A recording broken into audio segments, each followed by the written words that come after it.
Hi hello friends, welcome back to media talks. நான் உங்கள் Mounika. So இது என்னோடய ப்ரெடிக்ஷன் தான். இப்படி நடந்தால் நல்லாயிருக்கும்னு எனக்கு ஆசை. நடக்குமான்னு எனக்கு தெரியலங்க. ஸோ என்னோடய பாயிண்ட் ஆஃப் வியூ நான் ஷேர் பண்ணுறேன். நடந்தால் நல்லா ஹாப்பியாக இருக்கும் நம்ம எல்லாருக்குமே. ஸோ அப்கமிங்கில் பார்த்தீங்கன்னா நம்மளுக்கு அப்டேட் ஷேர் பண்ணியிருந்தாங்க இல்லையா, கோவிலில் இருக்க மாதிரி. ஸோ அதில் லவ்லி எமோஷன் மென்ஷன் பண்ணியிருக்காங்க. கண்டிப்பாக கோவிலில் வச்சு விஜய் கிட்ட காவேரி சொல்கிறாங்க, ஓகேங்களா. அதனால தான் அங்கே லவ்லி எமோஷனல் அப்படிங்கிற மாதிரி போட்டிருக்காங்க. அதில் எந்த ஒரு டவுட்டுமே இல்லை, ஓகேங்களா. அதை வச்சு தான் நான் இவ்வளோ ஒரு கான்ஃபிடென்ட்டாக பேசுகிறேன். இன்னொன்று பார்த்தீங்கன்னா காவேரி மட்டும் ஃபீல் பண்ணிட்டு இருந்தாங்கன்னா கண்டிப்பாக எமோஷனுங்கிற வேர்டு மட்டும் யூஸ் பண்ணிக்கலாம். எதுக்காக லவ்லி அப்படிங்கிற வேர்டு அவங்க யூஸ் பண்ணியிருக்கணும் அப்படிங்கிறது தான் என்னோட ஒரு கொஸ்டின் மார்க்காக இருக்குது. இந்த இடத்துல விஜய் வருவார் கண்டிப்பாக. ஆனால் நான் லாஸ்ட் வீடியோவில் சொன்ன மாதிரி இப்போவே வராரா ப்ரீவியஸாக வர நமக்கு தெரியல. பட் ஏதோ ஒரு சீனில் வராரு. இப்போ வந்தார் அப்படின்னா இப்போ வெண்ணிலா கிட்ட மாட்டிட்டு தவிக்கிறார் இல்லையா. ஸோ வெண்ணிலா பார்த்திங்கன்னா விஜய் கூட தான் இருக்கணும்னு சொல்லிட்டு அவங்க ரொம்ப அரகண்ட்டாக பிஹேவ் பண்ணிட்டு இருக்காங்க. ஏன்னா லாஸ்ட் டைம் பார்த்திங்கன்னா விஜய் நான் ஆஃபீஸ் கிளம்பணும்னு சொல்லும்போது நானும் உங்கள் கூடவே வரேன் சொல்லி சின்ன குழந்தை மாதிரி அடம் பிடிச்சிட்டு இருந்தாங்க. போயிட்டு விஜய் வரவே இல்லை. ஏன்னா காவேரி வெண்ணிலா பார்த்தீங்கன்னா தாத்தா கிட்ட சொல்லும்போது வராரு சொல்லிங்க, வரவே இல்லை அப்படின்னு சொல்லும்போது தாத்தா சொல்லுவாங்க இந்த மாதிரி அவருக்கு வெளியில் வேலை இருக்குது, மீட்டிங் இருக்குது அப்படிங்கிற மாதிரிலாம் சொல்லுவாங்க. அது எதுவுமே அங்கே நம்பராது ரெடியாக இல்லை. இப்போ விஜய் வந்துட்டார், சிக்கிட்டார் இல்லையா. இது வரைக்கும் வலையில் சிக்காமல் இருந்தார், இப்போ சிக்கிட்டார். சும்மா விடுவாங்களா?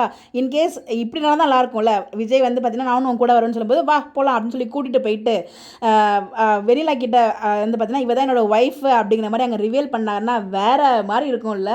ஸோ ஏன்னா வெண்ணிலா கண்டிப்பாக விஜய் விட மாட்டாங்க. ஏன்னா லாஸ்ட் டைம் விடலை. இப்போ விஜய் வரலை இவ்வளோ நேரம்.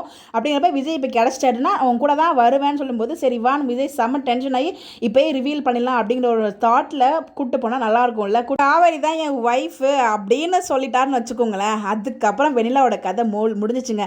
மேபி அவங்க நெகட்டிவாக ஷேட் ஆகிறதுக்கு நிறைய வாய்ப்பு இருக்குது. பிகாஸ் லைக் முத்தலுக்கு பார்ட் 2 மாதிரி அதை பற்றி நம்ம டிஸ்கஸ் பண்ணால் நம்ம ரொம்ப நேரம் ஆகும். நம்ம முடிஞ்சால் தனியாக வீடியோ நான் ஷேர் பண்ணுறேன். ஏன்னா அதில் இதே மாதிரி தான் ப்ரெக்னன்சி ஆவாங்க, ரொம்ப கேவலமாக கொண்டு போவாங்க. அந்த மாதிரிலாம் எனக்கு பிரவீன் மலை சார் கொண்டு போக மாட்டாங்கன்னு நம்பிக்கை இருக்குது. எனக்கு தெரிஞ்சு அங்கே கோயிலில் வச்சு வெண்ணிலாவுக்கும் ட்ரூத் ரிவீல் பண்ணிட்டாங்க. நம்ம மனசே குளிர்ந்த மாதிரி இருக்கும். அப்படிலாம் பண்ணுவாங்களான்னு தெரியல, பண்ணால் நல்லாயிருக்கும்.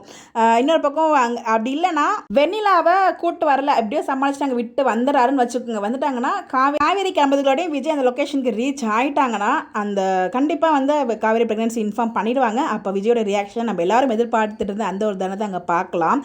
நான் இன்கேஸ் இந்த ஒரு டெம்பிள் ட்ராக்கான பிடிஎஸ் நமக்கு ஷேர் பண்ணாமல் இருந்தாங்கன்னா கண்டிப்பாக நம்ம நான் 100% சொல்லுவேன் விஜய் வரமாட்டார் அப்படின்னு சொல்லிட்டு.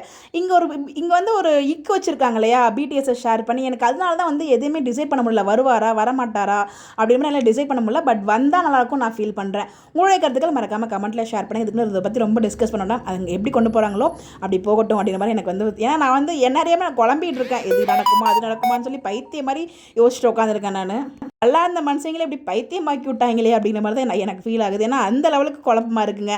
ஒரு பிடிஎஸை ஷேர் பண்ண நான் ஒரு தெளிவான முடிவு எடுக்கலாம். பிடிஎஸையும் ஷேர் பண்ணியிருக்காங்க, அங்கே அப்படி கொடுத்துருக்காங்க. என்ன முடிவு எடுக்குதுன்னு ஒன்றுமே புரியவே இல்லை, எப்படி கொண்டு வர போகிறாங்க அப்படின்னு சொல்லிட்டு. தெரிஞ்சு முடிவாக சொல்லணும்னா இப்போ எடுக்கிற பிடிஎஸ், இப்போ அவங்க ஷேர் பண்ண பிடிஎஸ் அப்கமிங்காக இருக்கும். கண்டிப்பாக எனக்கு வந்து இப்போ விஜய் வரமாட்டார். ஏன்னா வர இருந்தால் அப்படி அங்கே ஒரு சீன் வச்சுருக்க தேவையில்லை. வெண்ணிலா பற்றின ஒரு சீன், ஏன்னா வெண்ணிலா கூட்டு வரதுக்காக அந்த சீன் வச்சுருந்துருக்கலாம். இதில் 3ல் ஏதாவது நடந்திருக்கும். அப்படி தான் எனக்கு தோணுது. உங்களுக்கு என்ன தோணுது சொல்லி கமெண்ட்டில் ஷேர் பண்ணுங்கள். இந்த மாதிரி எப்படி புரிஞ்சதா புரியலையான்னு கூட எனக்கு தெரியலங்க நான் பேசுனது. இந்த மாதிரி எப்படி தெரிஞ்சுக்க நம்மளோட சேனலை ஃபாலோ பண்ணிக்கோங்க. Bye bye.